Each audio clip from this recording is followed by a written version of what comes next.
오늘은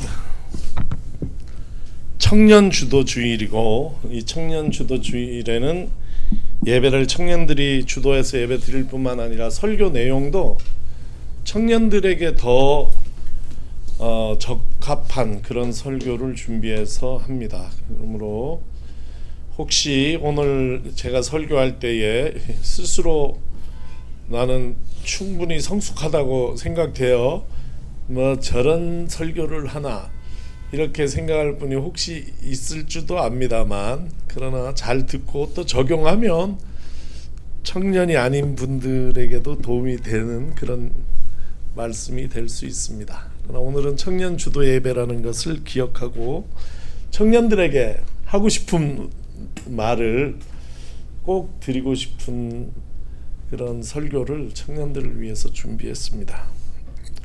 살아온 인생을 돌아보면 누구나 인생에 암흑기가 있습니다. 여러분에게는 언제가 인생 암흑기였습니까? 암흑기가 없는 사람이 없어요. 거의 대부분의 사람들은 살면서 참 돌아보니 그때가 내 인생의 암흑기였다. 저도 그런 기간이 몇 차례가 있었습니다만, 첫 번째 제 인생의 암흑기는 너무 일찍 찾아왔어요. 6학년 2학기 때. 그때부터 중학교 1학년 때까지. 저는 아버지가 군인이었기 때문에, 군인 목사, 군목이었기 때문에 전학을 많이 다녔습니다. 이것도 한번 정리를 해놔야 돼요. 안 그러니까 이 6개 학교를 꼽는데 한 학교가 생각 안 나서 혼났어요.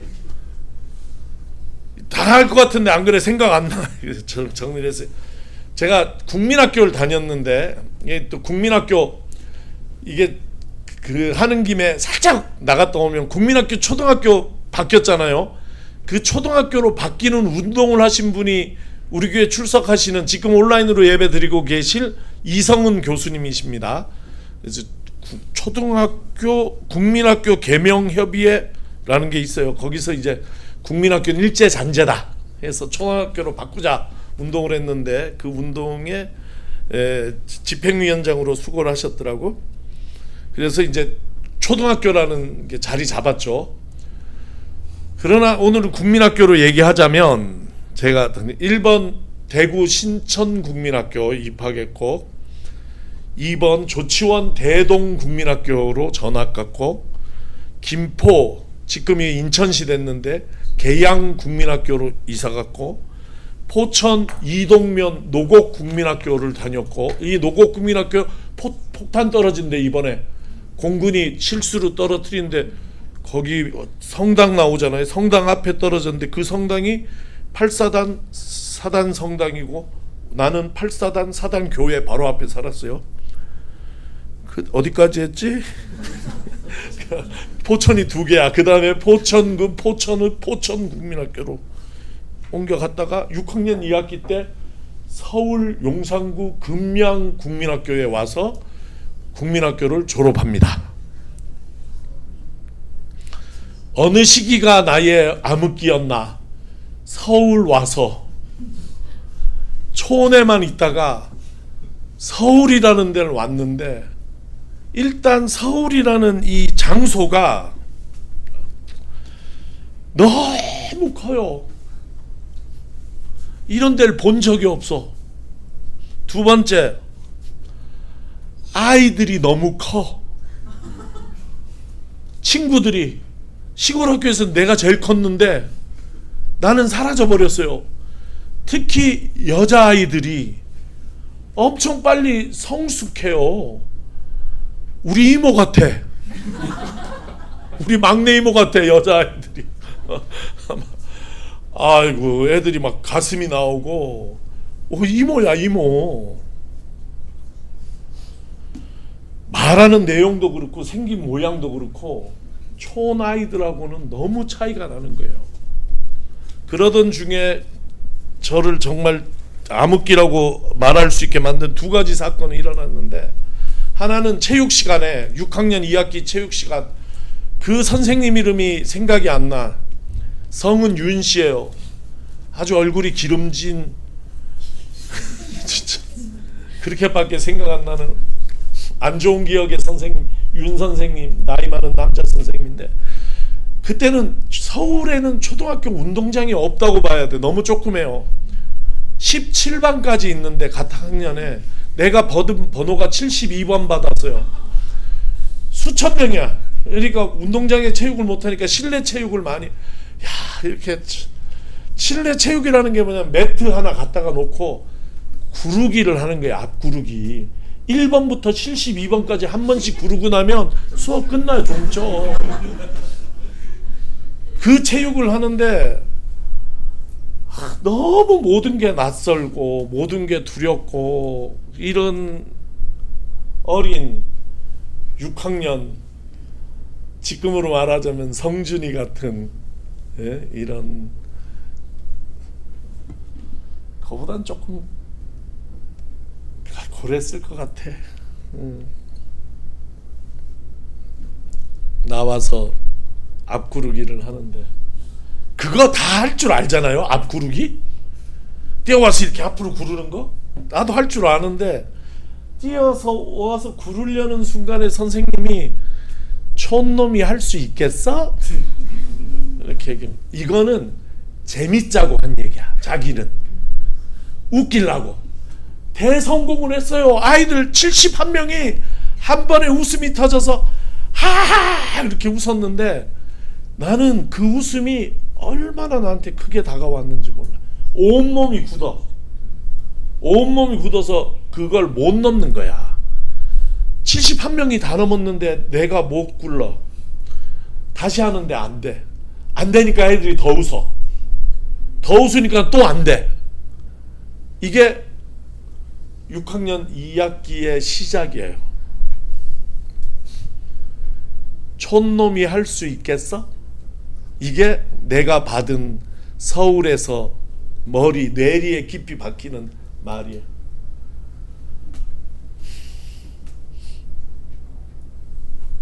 두 번째 사건은 더 나빠. 운동장은 작고 아이들은 많으니까 운동회를 효창 운동장 가서 해요. 용산에 가면 김구 선생님 계신 효창 공원, 거기 옛날에 효창 운동장, 효창 구장이라고 불렀어요. 거기도 한 번에 다 못 가. 그래서 1, 3, 5학년이 따로 하고 2, 4, 6학년이 따로 해요. 체육대 운동회를. 나는 그렇게 큰 건물을 처음 봤고, 태어나서 그런 건물 안에 들어가 본 것도 처음이야. 문제가 생겼어요. 화장실을 못 찾겠어. 너무 커. 방향을 잘못 틀면 이게 화장실, 하여간 뭐 붙여놨을 건데 보이지도 않고, 뭐 왜 그랬냐 욕하셔도 좋고 얘기하기도 창피하지만 6학년 2학기 때 오줌을 쌌어. 화장실 찾다가. 6학년 때 오줌 싼 사람 손 들어봐요. 엄청난 사건이야. 그날 나는 죽었어. 그날로 내 인생은 끝났어. 끝. 생각도 하기 싫어요. 마음은 딱 하나야. 포천으로 돌아가고 싶다. 그 포천에는 그냥 시골 학교들은 애들은 한 20명, 한 학년에 20명인데 한 반밖에 없어. 반에서 1등하면 늘 전교 1등이야. 박경숙 선생님, 여자 선생님, 진짜 예쁜 아주 초년, 거의 초년 선생님인데 아이들 데리고 뭘 하는 걸 좋아해서 놀러 다니고, 반아이 20명이니까 놀러 산에 뭐 들에 무슨 에버랜드 가는 것도 아니고 돈도 안 들잖아요. 아들 그렇게 놀아주시는 분인데, 그분이 보이스카웃을 만들었어요. 나한테, 내가 그러니까 포천은 6학년 1학기 때 2학기 때 서울서 다니고 기술을 해라. 그래서 보이스카우트 무슨 대회를 하는데 제일 앞에 서서 기술을 하는데 이 자부심이 뽕이, 거기다가 기술을 하는데 어떻게 토끼 기장만 달고, 보이스카우트는 여기다 기장을 달거든요. 토끼만 달고 할 수 있냐. 그래서 어제 바로 입단했는데 토끼 사슴 곰 3개 다 달아주셨어요. 한 6년치야 이게. 6년치. 뽕이 그냥 이 부조리의 수혜자였는데 서울을 갔더니 진짜 존재 자체가 없는 인간이 돼버렸어요. 내가 서울 와서 하루아침에 웃음거리가 됐어요. 암흑기, 모든 세상이 회색으로 보여. 나가기도 싫어. 서울에 좋은 것도 있을 건데 개똥밖에 안 보여. 개똥 가득한 골목, 나가기도 싫다. 방에 틀어박혀서 있는데, 그때 나를 찾아온 게, 이것도 이름 잊었다 겨우 생각했는데, 강세진, 최인수, 교회 친구들이에요. 교회 친구도 아니지, 같은 학년이라는 이유로 내가 목사들이 교회를 안 나오니까 우리 집에 와서 사모님 진성이 있어요? 그리고는 소리 지른 게, 진성아 교회 가자. 난 걔네들 누군지도 모르는 애들인데 와서 그러는데, 와, 얼마나 그게 반가웠는지 몰라요. 물론 안 간다 그러지. 바로 나갈 수는 없잖아. 한 4주 끌었나 안 간다고. 근데 매주 토요일이면 와가지고, 그때 중고등부 토요일에 모였어요. 용산제일교회 와서 진성아 교회 가자 그 얘기를 해서 4주 정도 있고, 마주이 못해 가는 척 나와서 나를 찾아와준 친구들이랑 교회를 가는데, 그게 너무 위로가 됐어.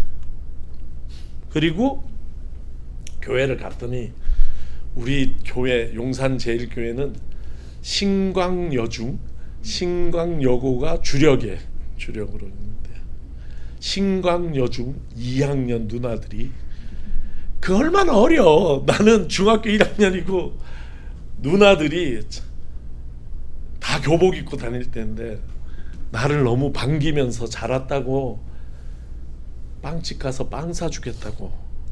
그렇게 간 게 무슨 파리바게트 이런 게 아니라 시장에 가마솥에 도넛 튀기는, 거기에 딱 2가지 빵을 하는데 하나가 도넛이고 2번째가 고로케예요.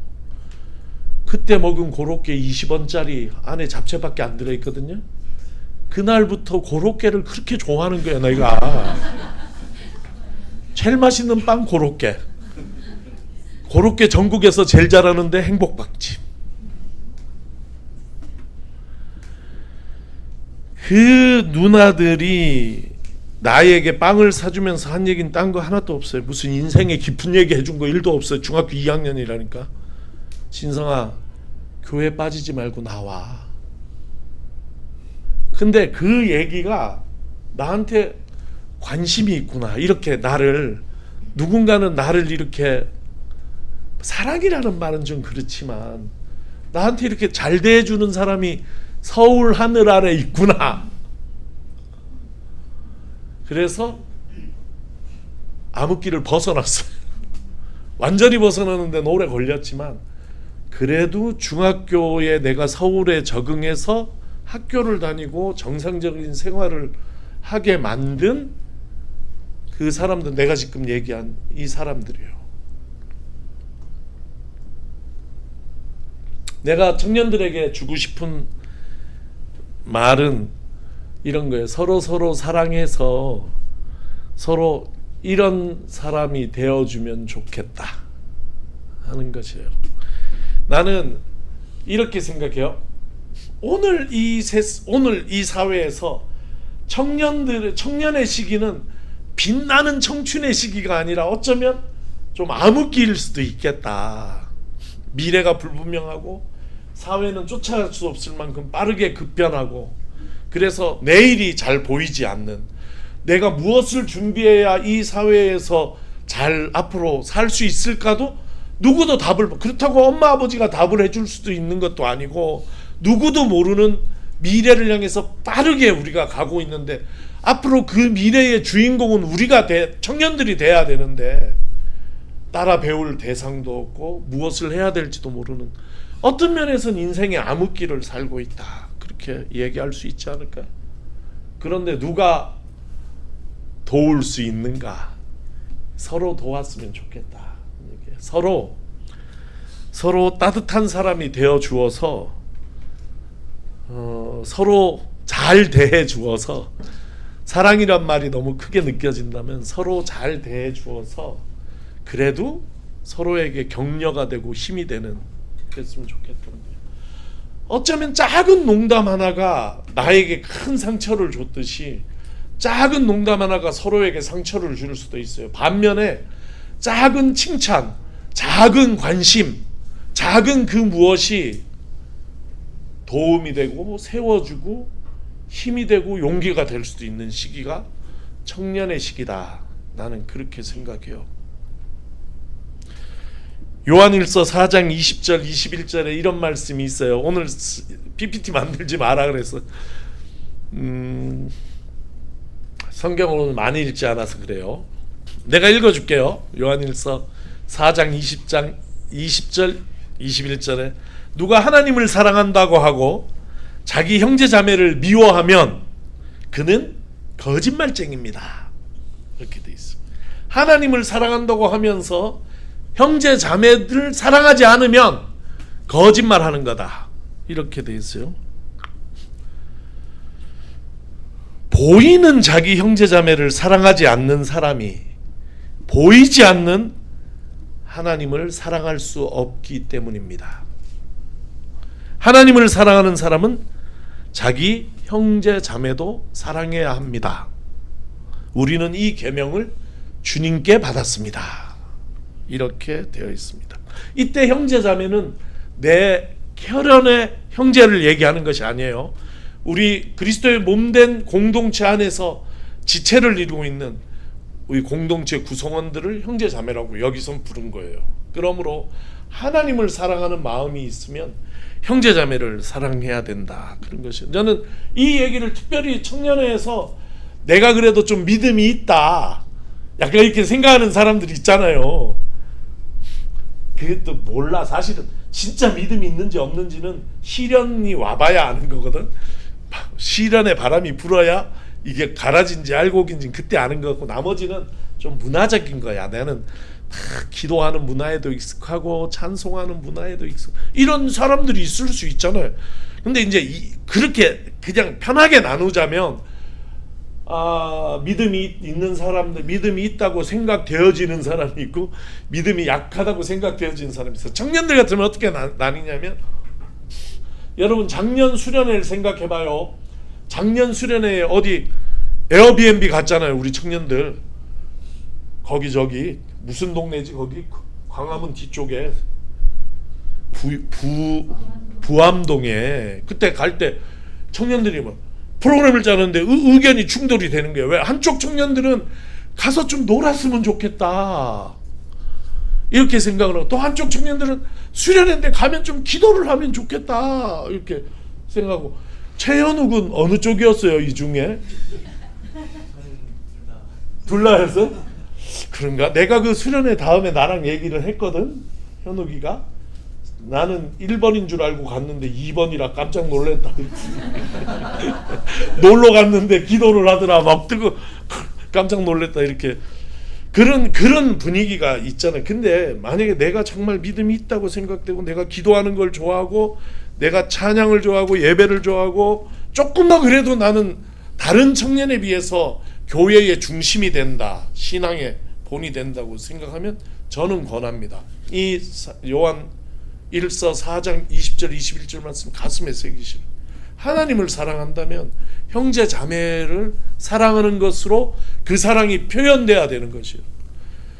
하나님께서 예배를 통해서 표현하기를 원하신다 이렇게 생각하기 쉽지만, 제사장 전통 안에서는 그런 얘기들이 가득 있지만 예언자 전통으로 가면 뭐 형제 자매를 사랑하는 것으로 표현돼야 되는 것이에요. 그래서 그런 사랑,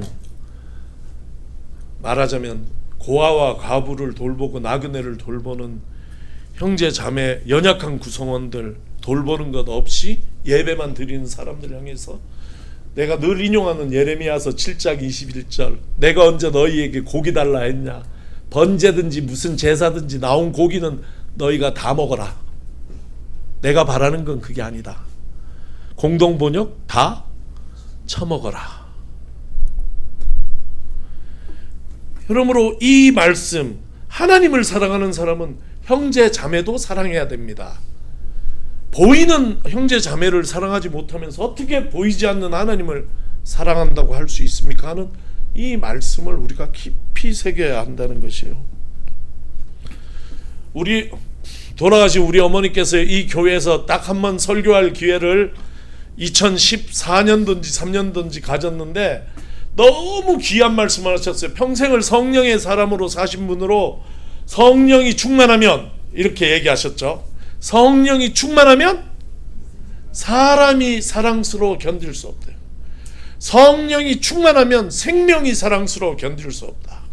이것보다 더 사랑을, 성령 충만을 잘 정의한 게 없어요. 우리 어머니 신학자가 아니에요. 우리 어머니 평생 기도한 사람이에요. 기도하고 성령 충만 받고 마음의 변화를 읽어보니 어느 때는 성령 충만해서 이런 것도 있고 저런 단계도 있지만 70에 이르러 평생 성령 충만으로 산 그 종점, 종국에는 무엇을 만나는가? 사람 사랑하는 마음을 만나는 거예요. 그러므로 하나님을 사랑하는 여러분, 형제 자매도 사랑합시다 할 때 그거는 의무, 그렇게 해야 된다는 것이 아니라 내 마음에 성령이 강하게 역사하면 내 방향은 그렇게 간다 하는 것이에요. 그렇게 간다. 형제 자매를 사랑할 때 제일 중요한 일이 뭐냐? 그게 오늘 설교 제목이에요. 이렇게 돼 있죠. 골고루 잘 대해줍시다. 아니 이런 유치한 설교 제목이 다 있어. 이게 진짜 그래도 일부러 유치하게 한번 나가기로 했어. 이게 중요한 얘기예요. 골고루 사랑해야 돼. 차별 없이 사랑해야 돼요. 그래서 오늘 본문이 이렇게 시작되는 거예요. 나의 형제 자매 여러분, 이거는 PPT가 있겠다, 그죠? 만들어놨으니까 이거는 한번 오늘 성경 봉독 같이 읽어 보는데 1절만 한번 읽겠습니다. 같이 읽습니다. 시작. 나의 형제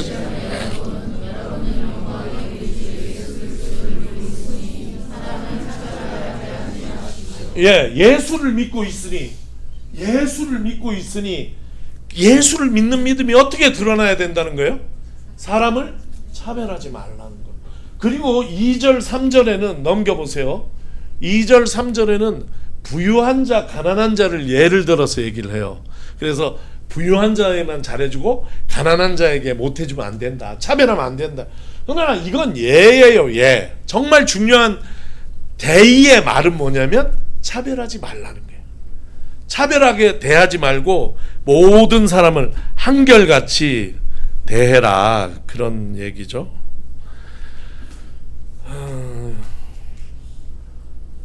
아무리 나쁜 사람도 몇 명은 사랑해. 아무리 흉악범도 자기 주변에 몇 명쯤은 사랑하고 살아요. 성경이 얘기하는 사랑은 그런 사랑이 아니라고. 두루 골고루 차별 없이 나누는 사랑을 얘기하는. 이 마지막 절이 중요해요. 같이 읽습니다. 시작.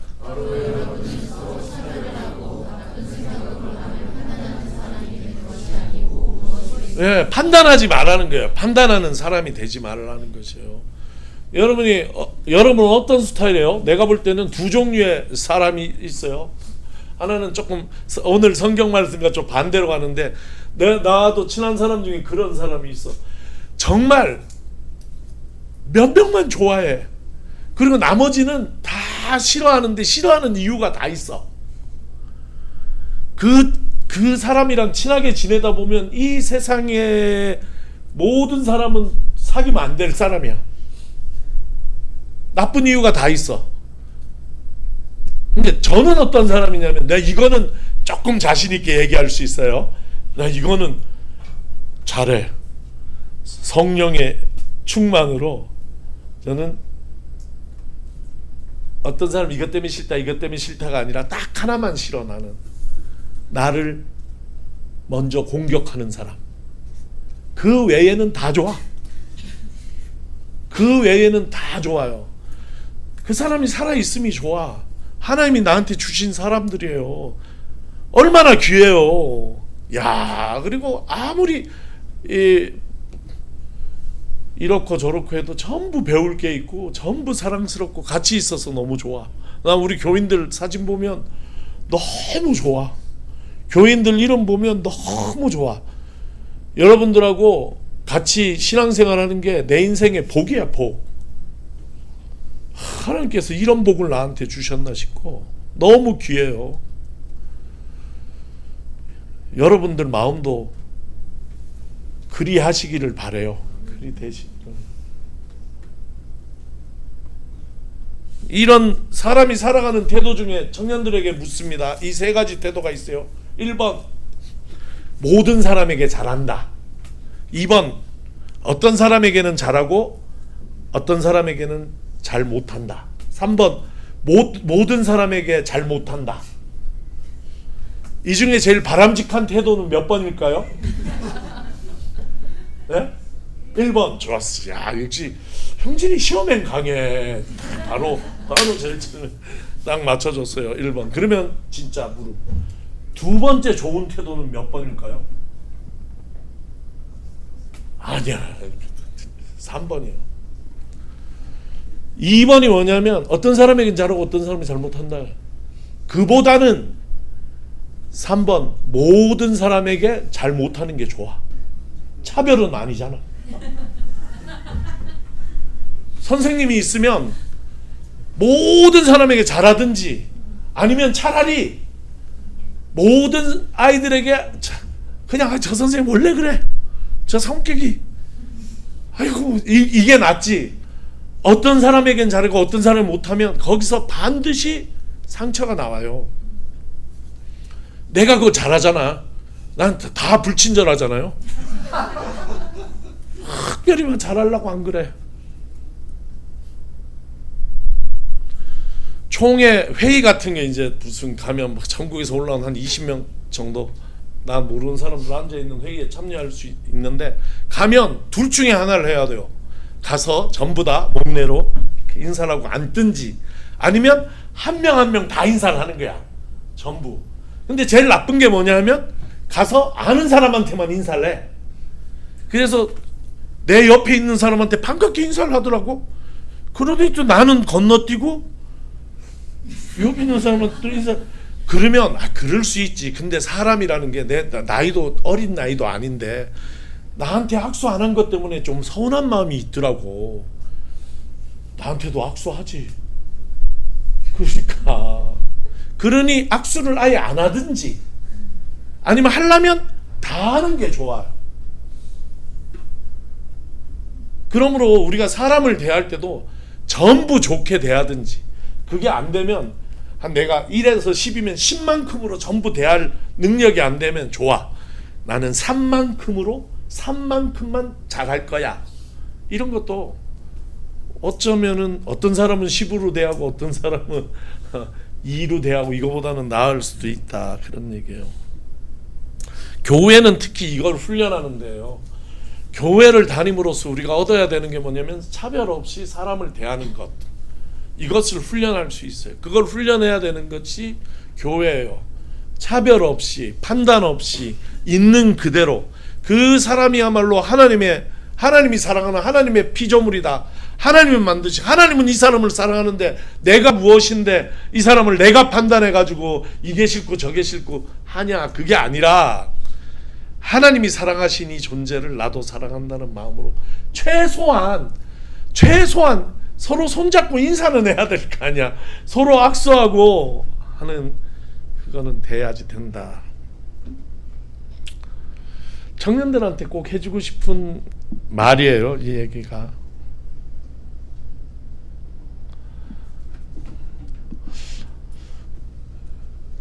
이런 일도 있었어요. 우리 저 3층에 있을 때 작은 영성 수련회를 하는데 수련회를 갔다 왔는데 나는 토요일 날 내려왔거든요. 필그림 하우스 가서 주일 준비한다고 그랬는데 교인들은 같이 수련회 간 분들이 주일날 아침에 왔어. 예배 드리는 시간에 맞춰서. 근데 그 밤 사이에 무슨 일이 있었는지 모르는데 올라갈 때는 집사님 좀 써먹써먹하게 올라갔던 사람들이 내려왔는데 무슨 일이 있었는지 언니 오빠 막 이렇게 돼서 내려왔어요. 엄청 친해져 가지고 호칭이 다 달라졌어. 그러면 내가 어떻게 반응했을까요? 야, 우리 교회에 친한 사람, 서로 친하고 사랑하는 사람도 없는데 이렇게 가족같이 친해졌으니까 너무 좋다 했을까? 아니, 그날로 못하게 했어. 그거 하지 말라고. 왜 하지 마라? 하려면 전부 얘기해야 돼. 전부 나이를 따져서 전부 내가 오빠라고 언니라고 부르면 전부 언니로 불러야지. 교회라는 데가 있는데 앞으로도 사람들이 더 오는데 친한 사람들끼리는 언니 동생하고 지내고 호칭도 다 그렇고 또 모르는 사람이 오면은 들어갈 수가 없어요. 그 안에 들어갈 수가 없는 이너서클이 생기는 거거든. 이런 되게 시시한 얘기잖아. 아, 설교가 이렇게 시시할 수 있나? 근데 이런 얘기가 의외로 중요하다니까. 그런 작은 것 하나가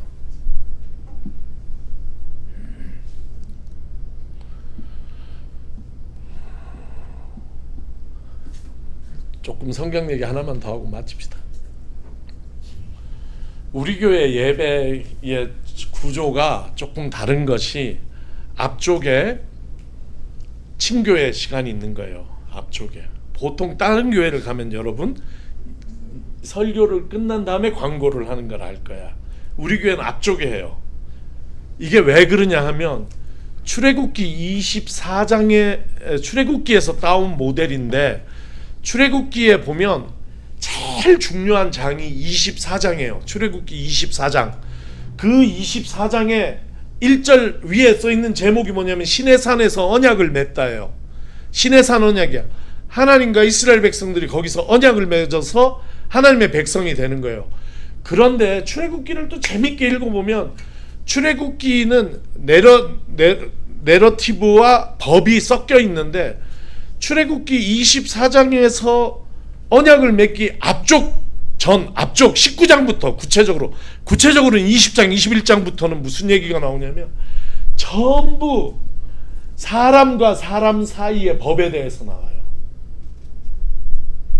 이웃이 나에게 잘못했을 때 어떻게 해야 되는가, 이런 얘기들 나와. 막 제목이라도 읽어주고 싶다.